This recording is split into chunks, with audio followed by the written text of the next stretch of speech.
अस्सलामुअलैकुम, welcome to my kitchen. आज आपके साथ मैं ऐसे डेजर्ट की रेसिपी शेयर करूंगी जिसमें आपको दो तरह के फ्लेवर मिलेंगे, यानी कि रसमलाई और रबड़ी दोनों का फ्लेवर आपको एक साथ मिलेगा। घर में दावत हो या आपने अपने लिए ही कुछ खास करना हो, यानी अपनी दावत करनी हो, तो इस मज़ेदार सी रेसिपी को जरूर ट्राई कीजिए। सबसे पहले इंस्टेंट रबड़ी तैयार कर लेते हैं। तो उसके लिए फुल फैट मिल्क 1 लीटर आपने पैन में शामिल करना है। इससे रबड़ी बहुत ही ज़बरदस्त बनती है। उसके बाद 4 बड़े चम्मच चीनी के शामिल करने हैं। चीनी अपनी टेस्ट के मुताबिक कम या ज़्यादा कर सकते हैं। फ्लेवर के लिए यहाँ पे मैं हाफ टी स्पून इलायची एसेंस शामिल करूंगी। आपको जो फ्लेवर पसंद हो आप इसमें शामिल कर सकते हैं। मीडियम टू हाई फ्लेम पे दूध को जोश दिला लेंगे और जब जोश आ जाएगा तो फ्लेम को लो कर देंगे। और अब इसको गाढ़ा करने के लिए एक मिक्सचर रेडी कर लेते हैं। बाउल में हाफ कप मिल्क पाउडर लेंगे और 2 खाने के चम्मच कॉर्नफ्लोर शामिल करेंगे। अगर आप कॉर्नफ्लोर का इस्तेमाल नहीं करना चाहते तो आप कस्टर्ड पाउडर भी इस्तेमाल कर सकते हैं। फिर थोड़ा सा दूध शामिल करेंगे, इतना कि ये अच्छा सा मिक्सचर तैयार हो जाए। ठंडे दूध का इतने इस्तेमाल करना है क्योंकि अगर आप यहाँ पे गर्म दूध का इस्तेमाल करेंगे तो मिल्क पाउडर की गुठलियाँ बन जाएंगी। मिल्क पाउडर भी ऑप्शनल है, अगर आप इसे स्किप करना चाहें तो कर सकते हैं, लेकिन मिल्क पाउडर से बहुत ही रिच फ्लेवर बनेगा।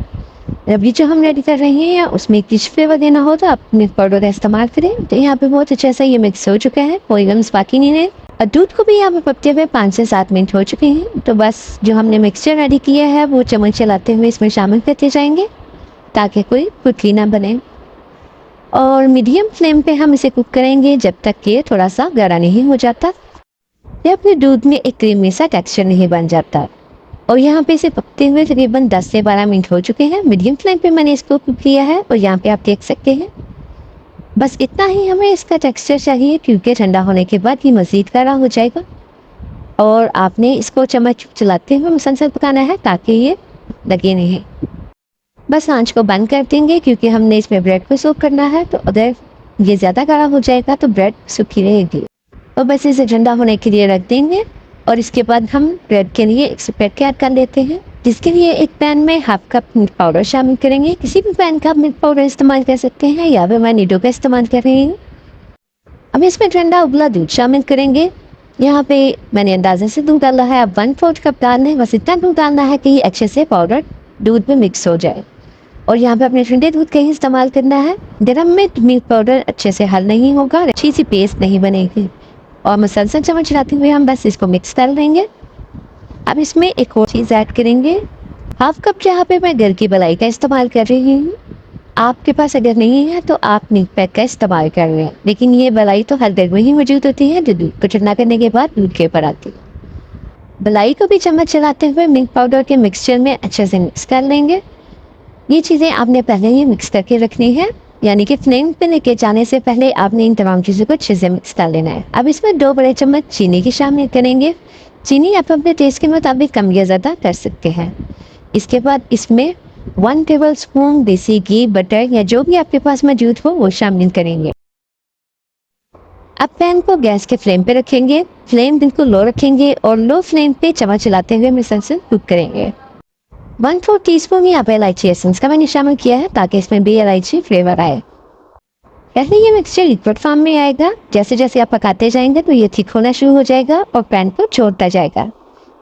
और यहाँ पे इस मिक्सचर को लो फ्लेम पे 5 से 7 मिनट हो गए पकते हुए और यहाँ पे देख सकते हैं तो ये थोड़ा सा थिक होना शुरू हो गया है। तो बस आंच को बंद कर देगी क्योंकि ये ठंडा होने के बाद मज़ीद थिक हो जाएगा। तो बस इसे किसी बाउल में निकाल के ठंडा कर लेंगे। और यहाँ पे आप इसकी कंसिस्टेंसी चेक कर सकते हैं, ठंडी होने के बाद ये थिक हो चुकी है। ब्रेड पे लगाने के लिए ये खोया सा ब्रेड बिल्कुल रेडी है। और यहाँ पे ये थोड़ी गाढ़ी भी हो चुकी है। तो बस नेक्स्ट स्टेप की तरफ आते हैं। इसके लिए हम ब्रेड के स्लाइसेस लेंगे। यहाँ पे मैंने ब्रेड के 5 स्लाइसेस लिए हैं, लेकिन जो हमने खोया ब्रेड तैयार की है वो 8 से 10 स्लाइस पे आराम से लग जाती है। ब्रेड के कॉर्नर्स उतार लेंगे और कॉर्नर्स को आपने ज़ाया नहीं करना, इससे आप ब्रेड क्रम्स बना लें। ब्रेड के तमाम कॉर्नर्स उतारने के बाद साइड पे रखते हैं और अब इसके लिए स्टफिंग तैयार कर लेते हैं। तो यहाँ पे 1 बड़ा चम्मच मैंने पिस्ते का लिया है, बारीक कटा हुआ, और 1 ही बादाम का। आप स्टफिंग अपनी मर्जी से ऐड कर सकते हैं। अब ब्रेड को रोटी की तरह बेल लेंगे, बिल्कुल पतला हमने इसको बेलना है। इसके बाद ब्रेड के स्लाइस पे स्प्रेड को ऐड करेंगे।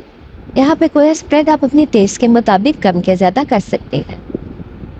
अच्छे से इसको फैला देंगे। अब इस पे हमने जो स्टफिंग ऐड की है नट्स की वो ऐड करेंगे।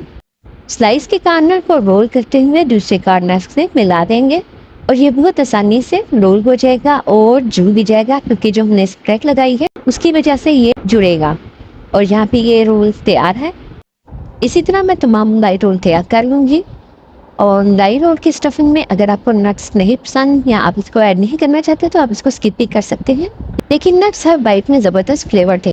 आप इसकी जगह चॉकलेट या टूटी फ्रूटी जो आपको पसंद हो आप अपनी मर्जी से स्टफिंग ऐड कर सकते हैं। तो यहाँ पे मैंने 5 मलाई रोल तैयार किए हैं, लेकिन इस ब्रेड के साथ आप 8 से 10 आराम से रोल तैयार कर सकते हैं। यहाँ पे आप रबड़ी को देख सकते हैं, ये पहले से थिक लग रही है और क्रीमी भी लग रही है। इससे ज़्यादा आपने इसको थिक नहीं करना, हो सके तो इससे पतला ही रखें, क्योंकि हमने इसमें ब्रेड सोक करनी है। ब्रेड रोल को सर्विंग डिश में रखेंगे और ऊपर से रबड़ी डाल देंगे। रबड़ी को पहले ब्रेड रोल के ऊपर डालेंगे ताकि ये रबड़ी को अच्छे से अब्सॉर्ब कर ले। गार्निशिंग के लिए जो नट्स आपको पसंद हो वो डालें। यहाँ पर मैं पिस्ता डाल रही हूँ और देखा आपने कि घर में ही मौजूद चीज़ों से मज़ेदार सा ये मीठा तैयार किया जा सकता है। होपफुली आपको मेरी आज की स्वीट डिश की ये रेसिपी अच्छी लगी हो। रेसिपी अच्छी लगी हो तो वीडियो को लाइक एंड शेयर ज़रूर करें। इजी एंड क्विक रेसिपीज़ के लिए चैनल को सब्सक्राइब करें। दुआओं में याद रखिएगा। मिलते हैं किसी नई रेसिपी के साथ, तब तक के लिए अल्लाह हाफिज़।